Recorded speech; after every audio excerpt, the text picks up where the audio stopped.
नमस्कार. गृहविष्णू किचनमध्ये आपलं मनापासून खूप खूप स्वागत. यापूर्वी आपण हॉटेलची सिक्रेट ग्रेव्हीची रेसिपी पाहिली होती. त्याला तुम्ही भरपूर प्रतिसाद दिला, त्यामुळे त्या रेसिपीला जवळजवळ 1.5 मिलियनच्या आसपास व्ह्यूज मिळाले. म्हणूनच आज आपण पाहतोय अस्सल महाराष्ट्रीयन घरगुती पद्धतीचं वाटण. एकदा का तुम्ही अशा पद्धतीचं वाटण तयार करून ठेवलं ना, तर जेव्हा केव्हा मनात येईल तेव्हा या वाटणापासून व्हेज, नॉनव्हेज, सुक्या भाज्या, रस्सा भाज्या पटकन तुम्ही तयार करू शकता. रेसिपी अगदी सविस्तरपणे सांगितली आहे, त्यामुळे व्हिडिओ थोडासा मोठा झाला आहे, परंतु नेहमीप्रमाणे वेळोवेळी भरपूर साऱ्या टिप्स आणि ट्रिक्स सांगितलेल्या आहेत, त्यामुळे व्हिडिओ स्किप न करता शेवटपर्यंत नक्की पहा. चला तर पाहूया व्हेज नॉनव्हेज अशा दोन्ही भाज्यांसाठी अस्सल महाराष्ट्रीयन पद्धतीचं वाटण भरल्या वांग्याच्या रेसिपी सहित.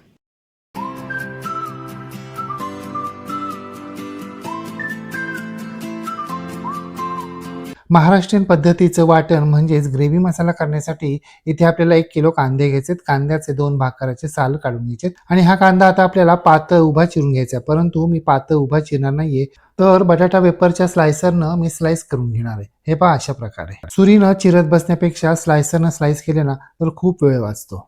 आपला सगळा कांदा पातळ उभा चिरून झालाय. आपण 1 किलो कांदा घेतलाय, परंतु कांद्याची साल काढल्यानंतर हा कांदा निव्वळ 850 ते 900 ग्रॅम इतकाच भरतो. आता एवढ्या कांद्यासाठी आपल्याला अर्धा पाव सोललेल्या लसणाच्या पाकळ्या आणि लसणाच्या निम्म म्हणजे साधारणपणे 60 ते 65 ग्रॅम इतका आलं घ्यायचं. आल्याची मी स्लाइस करून घेतले. थोडक्यात 1 किलो कांद्यासाठी अर्धा पाव लसूण आणि छटाक आलं घेतले. या व्यतिरिक्त आपल्याला आणखीन काय काय जिन्नस लागतात त्यात आपण सविस्तरपणे पाहूया. 2 वाट्या म्हणजे अर्धा पाव किसलेलं सुकं खोबरं, 4 चमचे धने, 2 चमचे जिरे, 4 चमचे गावरान पांढरे तीळ, 2 चमचे खसखस, 1 चमचा बडीशेप, 10 ते 12 लवंग, 10 ते 12 काळी मिरी, अर्ध स्टार फूल म्हणजेच बादल फूल, अर्धा इंच जावित्री, 1 मसाला वेलची, 2 हिरवी वेलची, 4 इंच दालचिनी, 2 इंच पत्थर फूल म्हणजेच दगडफूल, 4 तमालपत्र. पोहे, उपमा, खिचडी खाण्यासाठी आपण जो चमचा वापरतो ना, त्या चमच्यानंच मी हे सगळे जिन्नस घेतलेत. हे पहा, ताटात ठेवलेला चमचा. आता आपल्याला हे सगळे जिन्नस भाजून आणि गरम करून घ्यायचे. त्यासाठी आपल्याला गॅसवर एक जाडबुडाचा लोखंडी तवा गरम करण्यासाठी ठेवायचा आहे. तवा चांगला गरम झाला की यामध्ये आपल्याला खोबरं घालायचंय. सुरुवातीचा 1 मिनिट आपल्याला गॅसची फ्लेम मध्यम ठेवायची आणि नंतर मात्र मंद ते मध्यम यांच्यामध्ये ठेवून खोबरं रंग बदलेपर्यंत एकसारखं हलवत राहायचं.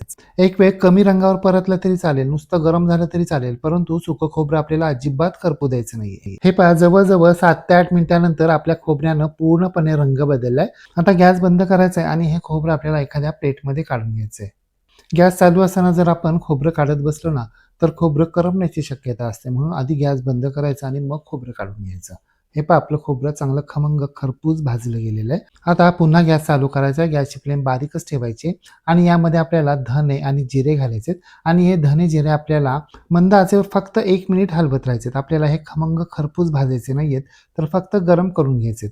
1 मिनिटानंतर यामध्ये आपल्याला पांढरे तीळ आणि बडीशेप घालायची आणि हे दोन्ही जिन्नस देखील आपल्याला मंद आचेवर 1 मिनिट हलवत राहायचे. आता गॅस बंद करायचा आहे आणि यामध्ये आपल्याला खसखस घालायची आणि खसखस देखील आपल्याला इथून पुढे 1 मिनिट या सगळ्यांबरोबर एकसारखी हलवत राहायची आहे. जर गॅस चालू असताना खसखस भाजली ना तर ती करपण्याची शक्यता असते, म्हणून आपल्याला गॅस बंद करूनच खसखस भाजून घ्यायची. एवढ्या गरम तव्यावर खसखस अगदी व्यवस्थित भाजली जाते. आपल्या सगळ्या जिन्नसांचा अगदी हलकासा रंग बदललाय, सगळे जिन्नस व्यवस्थित गरम झालेले आहेत. आता हे सगळे जिन्नस आपल्याला एखाद्या प्लेटमध्ये काढून घ्यायचे. आता लगेचच याच गरम तव्यामध्ये आपल्याला लवंग, मिरी, दालचिनी, मसाला वेलची, हिरवी वेलची आणि स्टार फूल म्हणजे बादल फूल घालायचंय आणि फक्त अर्धा मिनिट हलवत राहायचंय. हे सगळे जिन्नस जाड आहेत म्हणून आपण अगोदर घालतोय. अर्ध्या मिनिटानंतर आपल्याला दगड फूल अशा पद्धतीनं हातावर चुरडून घालायचे आणि तमालपत्र देखील तोडून घालायचे. जावित्रीचा तुकडा देखील घालायचा आणि आता आपल्याला हे सगळे जिन्नस फक्त 1 मिनिट मंद आचेवर हलवत राहायचे. आता आपण जे हे सगळे जिन्नस तव्यामध्ये हलवून घेतोय ना, ते आपल्याला खमंग खरपूस भाजायचे नाहीये, तर फक्त गरम करून घ्यायचे. म्हणजे त्यांच्यात जर काही मॉइश्चर शिल्लक असेल तर ते सगळं उडून जाईल आणि आपले सगळे जिन्नस मिक्सरच्या भांड्यामध्ये अगदी व्यवस्थित सहज बारीक होतील. गरम करून घेतलेले सगळे जिन्नस आता आपल्याला पूर्णपणे थंड होण्यासाठी बाजूला ठेवून द्यायचे किंवा मग फ्रीजमध्ये झाकून ठेवायचे. हे जे सगळे खडे गरम मसाले ना, यांना तेल सुटतं आणि सुक्या खोबऱ्याला तर तेल सुटतं. जर हे सगळे जिन्नस आपण झाकून फ्रीजमध्ये ठेवले ना तर ते थंड होतात आणि मग बारीक करताना मिक्सरचं भांडं जरी गरम झालं ना तरी त्यांना तेल सुटत नाही, ते चिकट होत नाही, अगदी व्यवस्थित भरभरीत बारीक होतात. म्हणून अर्धा तास फ्रीजमध्ये ठेवलेलं केव्हाही उत्तम. आता आपण जो 1 किलो कांदा पातळ स्लाइस करून घेतलाय ना तो आपल्याला भाजून घ्यायचा आहे. त्यासाठी आपल्याला गॅसवर एक जाड बुडाची लोखंडी मोठ्या आकाराची कढई गरम करण्यासाठी ठेवायची. कढई चांगली गरम झाली की त्यामध्ये आपल्याला पाव वाटी तेल घालायचे. तेल चांगलं कडकडीत गरम झालं की यामध्ये आपल्याला कांदा घालायचा आहे. गॅसची फ्लेम मोठी करायची आणि मोठ्या आचेवर हा कांदा आपल्याला रंग बदलेपर्यंत एकसारखा हलवत राहायचा आहे. कांदा परतण्यासाठी आपल्याला अर्धी ते पाऊण वाटी तेल लागणार आहे, परंतु सगळं तेल आपण आत्ताच एकदम घालणार नाही आहोत. जसजसा कांदा भाजत जाईल ना तसतसं आपल्याला थोडं थोडं करत तेल यामध्ये घालायचं आहे. जवळपास 10 मिनिटं एकसारखं परतत राहिल्यानंतर कांद्यानं आता रंग बदलायला सुरुवात केलेली आहे. आता यामध्ये आपल्याला 2-3 चमचे तेल घालायचे आणि मोठ्या आचेवरच कांदा पुन्हा एकसारखा हलवायला सुरुवात करायची आहे. कांद्याचा आकार कमी झाला, कांद्यानं पाणी सोडायचं कमी केलं आणि कांद्याचा बऱ्यापैकी रंग बदलायला सुरुवात झाली ना की कांदा एकसारखा हलवायला हवा असं काही नाही. कांदा एकसारखा हलवत राहायचा, अशा प्रकारे कढईमध्ये पसरवून घ्यायचा, 2 मिनिटं थांबायचं आणि पुन्हा कांदा हलवायला सुरुवात करायची. पुन्हा कांदा पसरवून घ्यायचा आणि पुन्हा हलवायला सुरुवात करायची. म्हणजे हलवण्यापासून थोडासा आराम मिळतो, आपला हात भरून येत नाही, दुखून येत नाही आणि कांद्याला सगळीकडून एकसारखा रंग येतो. आपल्या कांद्याचा पूर्णपणे रंग बदललाय. पाहताय ना तुम्ही, कांदा पहिला किती होता आणि आता केवढासा राहिलाय. आता यामध्ये आपल्याला लसणाच्या पाकळ्या आणि स्लाइस केलेलं आलं घालायचे आणि हे दोन्ही जिन्नस कांद्यामध्ये व्यवस्थित मिक्स करून घ्यायचे. मिक्स केल्यानंतर मध्यम आचेवर आपल्याला हे सगळे जिन्नस एकसारखे हलवत राहायचे, म्हणजे थोडासा लसूणही भाजला जाईल. आपले सगळे जिन्नस खमंग खरपूस भाजून झालेले आहेत. कांद्याला रंग अगदी मस्त आलाय. कांदा, आलं, लसूण हे सगळं भाजण्यासाठी मला जवळजवळ 20 ते 25 मिनिटं इतका कालावधी लागला. आता हे सगळे जिन्नस आपल्याला एखाद्या ताटामध्ये काढून घ्यायचे, पसरवून घ्यायचे आणि यावर आपल्याला जवळजवळ 1 वाटी भरून कोथिंबिरीचे देठ घालायचे. शक्यतो गावरान कोथिंबिरीचे देठ वापरण्याचा प्रयत्न करायचा आहे. देठांमुळे आपल्या वाटणाला चव खूप छान येते आणि देठांमध्ये जास्त पोषण मूल्य असतात. एवढं सगळं करेपर्यंत आपले सुकं खोबरं आणि सगळे खडे गरम मसाले पूर्णपणे थंड झालेले. आता हे सगळे जिन्नस आपल्याला एकमेकांमध्ये व्यवस्थित मिक्स करून घ्यायचे. आता मिक्सरचं छोटं चटणीचं भांडं घ्यायचं आणि या चटणीच्या भांड्यामध्ये 2 बॅचमध्ये आपल्याला हे कोरडे जिन्नस बारीक करून घ्यायचे. मिक्सरचं बटन फिरवताना थांबून थांबून फिरवायचे, म्हणजे हे जिन्नस चिकट होणार नाहीत. आपण कोरडे जिन्नस वेगळे बारीक करून घेणार आहोत आणि ओले जिन्नस म्हणजे कांदा, आलं, लसूण आणि कोथिंबिरीचे देठ वेगळे बारीक करणार आहोत. आपले कोरडे जिन्नस बारीक करून झाले, ते एका प्लेटमध्ये काढून घ्यायचे आणि आता याच भांड्यामध्ये आपल्याला कांदा, आलं, लसूण आणि कोथिंबिरीच्या देठांचं जे मिश्रण आहे ना ते 3-4 बॅचमध्ये बारीक करून घ्यायचे. सुरुवातीला अजिबात पाणी न घालताच आपल्याला हे सगळे जिन्नस मिक्सरवर बारीक करून घ्यायचे. त्यानंतर हे 5 चमच्याच्या साहाय्यानं हे मिश्रण आपल्याला खालीवर करून घ्यायचं आहे आणि अगदी थोडंसं आवश्यकतेप्रमाणे पाणी घालून आपल्याला हे सगळे जिन्नस पुन्हा बारीक करून घ्यायचे. हे सगळे जिन्नस मिक्सरमध्ये व्यवस्थित फिरून बारीक होतील ना इतपतच आपल्याला पाणी घालायचं, खूप पाण्याचा वापर करायचा नाहीये. हे अगदी मी पाववाटी पाणी घातलं तर त्यामध्ये आपले हे सगळे जिन्नस अगदी व्यवस्थित बारीक झालेत.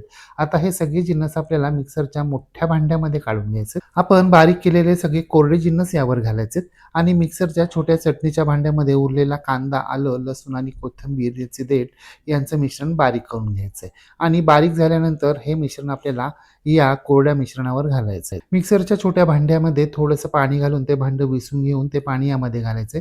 सगळे जिन्नस खालीवर करून घ्यायचे आणि आता आपल्याला हे सगळे जिन्नस मिक्सरवर फक्त 2 मिनिट फिरून घ्यायचेत, म्हणजे मिक्स करून घ्यायचे. सगळे जिन्नस ऑलरेडी बारीक झालेलेच आहेत, फक्त आपल्याला यांना एकजीव करून घ्यायचं आहे. आपले सगळे जिन्नस व्यवस्थित बारीक झालेले आहेत, सगळं मिश्रण एकजीव झालेलं आहे. आपलं कच्चं महाराष्ट्रीयन वाटण तयार झालं आहे. आता आपल्याला काही कोरड्या मसाला पावडर लागणार आहेत. त्या अशा: 1 चमचा हळद, अर्धा चमचा हिंग, 2 चमचे तिखट लाल मिरची पावडर, 2 चमचे रंगाची लाल मिरची पावडर, 2 चमचे घरचा मसाला, 2 चमचे गरम मसाला पावडर, 2 चमचे मीठ किंवा चवीप्रमाणे मीठ. आता एक मोठ्या आकाराची वाटी घ्यायची आणि मीठ सोडून सगळ्या कोरड्या मसाला पावडर आपल्याला या वाटीमध्ये घालायच्यात. व्यवस्थित मिक्स करून घ्यायच्यात. 1 वाटी पाणी घालायचे आणि पाण्यामध्ये आपल्याला हे सगळे जिन्नस व्यवस्थित मिक्स करून घ्यायचे. फक्त पाणी एकदम घालायचं नाही, हळूहळू घालायचं आहे. आपण कच्च्या वाटण्यामध्ये हळकुंड, तिखट लाल मिरच्या, हिंग असं काहीच वापरलेलं नाही आहे आणि खडे गरम मसाले अगदी थोडेसे वापरलेत, म्हणून आत्ता आपण हे सगळे मसाले वापरतोय. आता आपण जे कच्चं वाटण तयार केलं ना ते आपल्याला पक्क करायचं आहे, म्हणजे कढईमध्ये शिजवून घ्यायचं आहे.